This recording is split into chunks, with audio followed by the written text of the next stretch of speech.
ini suatu hal yang salah ya, atau perlu diluruskan ya. Karena kita tahu bahwa penyebab stroke itu ada dua, stroke perdarahan dan stroke pembuntuan.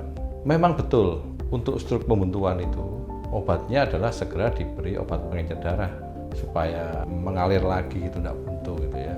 Ada stroke yang lain yang namanya stroke perdarahan itu malah berbahaya kalau diberi pengencer.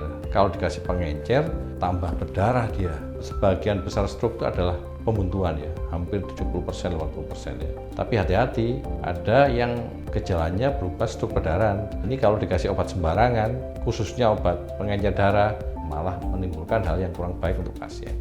Meskipun kita sudah minum obat pengencer, tetapi misalnya terjadi kejadian yang tidak kita inginkan ya, maka segera ke rumah sakit. Karena apa? Harus dilihat itu ya, apakah stroke-nya itu memang pembuntuan atau stroke perdarahan. Karena kalau itu stroke perdarahan, ya harus di stop itu ya, obat pengencernya itu.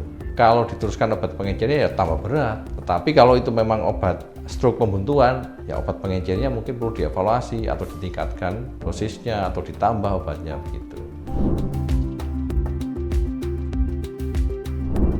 Jadi kenapa harus ke rumah sakit ya? Karena perlu diagnosis pasti ya. Nah, yang sering digunakan itu CT scan atau MRI. Tetapi di banyak rumah sakit yang tersedia itu adalah CT scan. Tapi CT scan sangat membantu ya. Karena CT scan ini dengan mudah dan cepat dapat mendiagnosis apakah itu stroke pembuntuan, apakah itu stroke perdarahan. Nah, itu cukup sehingga pasien bisa mendapatkan penanganan secara cepat dan agresif gitu. Jadi sangat penting ya mendiagnosis pasien misalnya dengan CT scan.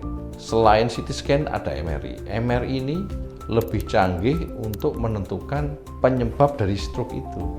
Bisa melihat pembuluh darah begitu. Kalau misalnya stroke perdarahan, apa penyebabnya bisa. Kalau dia stroke pembuntuan, apa penyebabnya kenapa buntu? Lah, MRI lebih canggih.